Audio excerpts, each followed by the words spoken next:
Did you know that a lot of dogs, when puppies run up to them, don't welcome them at all?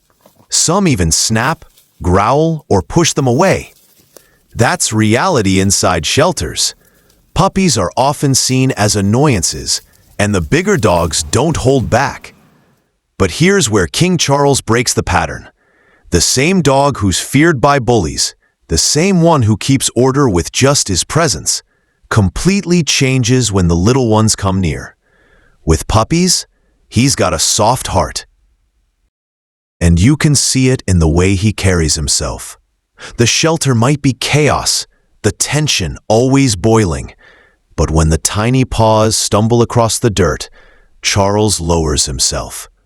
The same head that once stood tall against rivals dips down, letting the pups climb over his back, tug at his beard, even nip at his ears. No growl, no flash of teeth, just patience, just calm. This is leadership at its highest level, not just power, but restraint. Because the real strength of a king isn't how hard he fights, it's how gentle he can be with those who can't fight back. Inside the shelter, dominance is usually loud, snarls, raised hackles, teeth clashing in the dirt. But Charles never plays that game. When puppies charge toward him, bouncing with reckless energy, he doesn't meet them with a warning snap. Instead, he steps back, folds his body low, and lets them swarm. They hang from his beard like it's a rope, tumble under his chest, nip his paws. And yet, Charles doesn't even blink. That calm is not weakness. It's discipline. He knows one misplaced growl would crush their confidence, teach them fear instead of trust. So he absorbs the chaos like a stone in a rushing stream. Around the edges, the shelter bullies watch. They see the king, not moving, not punishing. And for once, even they go quiet. Because it's not just the pups who learn from Charles. It's every set of eyes in that yard, realizing that true control doesn't need violence. It needs presence. The strangest thing, the puppies don't just play with Charles. They respect him in ways you can't teach. When he lowers his body, they climb. When he shifts, they follow. He doesn't bark commands, yet the tiny ones mirror his rhythm like soldiers trailing a general. That's natural authority, silent but absolute. Other dogs might bully to earn respect. Charles earns it by being steady, predictable, and unshakable. Puppies crave safety, and they sense it in him instantly. And here's the lesson. Leaders aren't made by fear alone. Fear collapses under joy. A true leader is recognized even in play. Watch closely. When the puppies wrestle with each other, they'll crash into Charles. And every single time, they pause, look at him, then continue. Even at their youngest, they read the room. They know whose energy dictates the flow. Charles doesn't chase them. He doesn't demand it. Yet his gravity pulls them in. That's respect born without a single growl. Contrast is everything.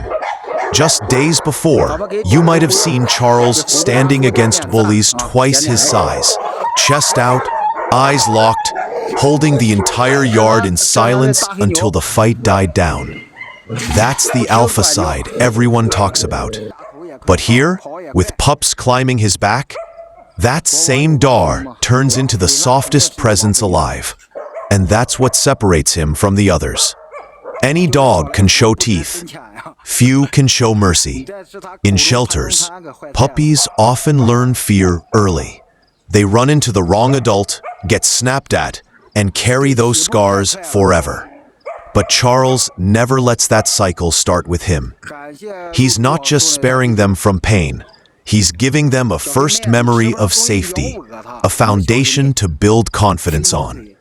Years from now, those pups won't remember every detail, but deep down, they'll carry that imprint. Their first encounter with authority wasn't fear, it was patience. And that changes everything about how they grow. Here's the truth. Puppies are loud, messy, and sometimes downright disrespectful. They bite too hard, trip over themselves, and test every boundary. And most older dogs don't tolerate it. But Charles, he doesn't flinch. He lets the pups hang off his tail, tug at his ears, pile up on his back until he looks like a mountain buried in fur. He breathes, blinks, and accepts it. That's not softness, it's strategy. By staying calm, Charles teaches the puppies that chaos doesn't always trigger conflict. He becomes their safe zone. The dog they know won't explode at them when they make mistakes.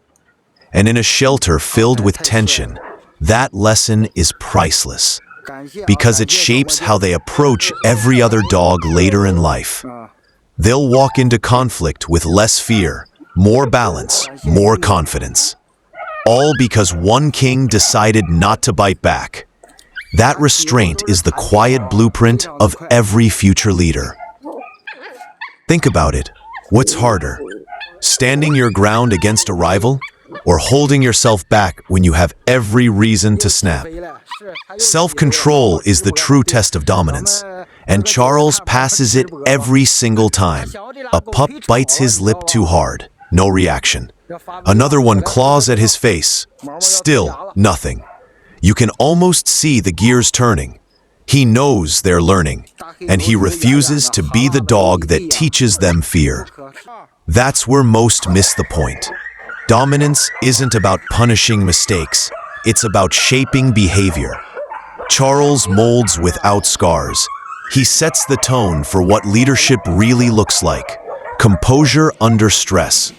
And it's that standard that separates him from every other alpha in that yard. The bullies may think they're in control when they snarl and snap at weaker dogs, but deep down, they know. Real kings don't lose their temper. Real kings build a future without breaking it. There's a ripple effect in the yard. When the puppies play with Charles, the other dogs notice. The tension lowers. Even the usual aggressors hesitate, as if they know this space around Charles is different. It's not just protection, it's influence. His calm spreads like gravity. Puppies wrestle in safety, older dogs pause before snapping, and the yard takes a collective breath. That's why Charles is more than a leader. He's a stabilizer. He's rewriting the unwritten rules of shelter life.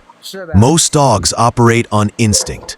Bite if bitten, growl if crowded. But Charles bends those instincts into something new. He proves that chaos can exist without conflict, that puppies can test limits without paying a bloody price. And once the others see it, they begin to copy it. Not perfectly, not always, but enough. Charles doesn't just keep order. He teaches it, silently, by example.